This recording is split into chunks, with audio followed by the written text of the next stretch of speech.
I've spent the last 11 months working on my first indie game, starting from very little prior experience. In that time, it's evolved from a rudimentary platformer controller to a quirky asset flip speedrunner called Pixel Parkour to what it is today, a fast-paced Sonic-like platformer called Lost Resolve, complete with several unique areas, cutscenes, and even unlockable abilities. Don't get too excited though, it's honestly not very good.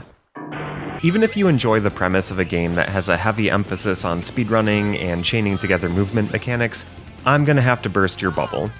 This is my first game, and it's pretty rough around the edges. The controls have a bit of a learning curve that doesn't feel great at first. If you stick with it, you might find yourself getting into the flow of the movement and pulling off impressive chains of abilities, but that doesn't excuse the unnecessarily difficult barrier to entry. I'm going to make some refinements and try to teach the abilities a little bit better, but if you want a perfectly paced platforming experience, I'd highly recommend that you try out the games that inspired this one instead, like Celeste, Pseudoregalia, and Sonic 3 and Knuckles. The visuals are also nothing special. After my artist abruptly stopped responding to me, I decided to remake almost all of the environmental assets myself, despite having very little pixel art experience. Unfortunately, the results are pretty amateurish, and might even detract from the overall experience. And the main character animations? Yes, that's still the warrior sprite by Clembod, just with a palette-shifting shader this time. That said, the visuals aren't final, but if you're looking for a game with beautiful worlds and fantastic art direction, probably don't play this. Instead, I'd recommend you play the games whose visuals inspired it, like Dark Souls 3, Elden Ring, and Sonic 3 and Knuckles. As for the story, well, the news doesn't get any better there. It's probably the aspect of the game I've spent the least amount of time on, and it almost feels at odds with the overall mood of the game.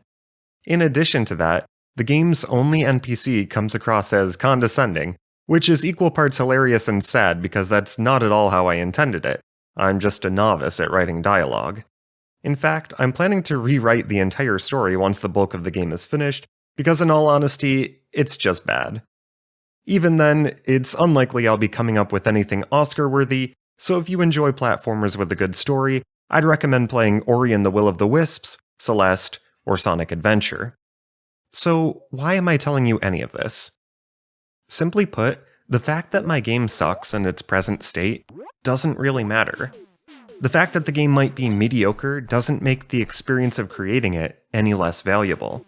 I still plan to improve it as much as possible before release, and I'm going to take all the advice I receive from playtesting very seriously when considering improvements and design changes. But at the end of the day, I'm just a hobbyist with a full-time job, finite energy, and chronic anxiety. It's very possible that the absolute best I can do will still fall short of your expectations, and I already know it'll fall short of my own. But that's no reason not to try.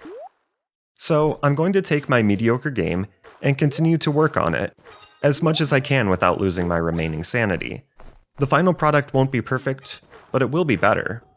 And I'll almost certainly still have comments telling me that I didn't try hard enough, that it's just an inferior Celeste clone, or that I could have fixed it by doing X, Y, or Z.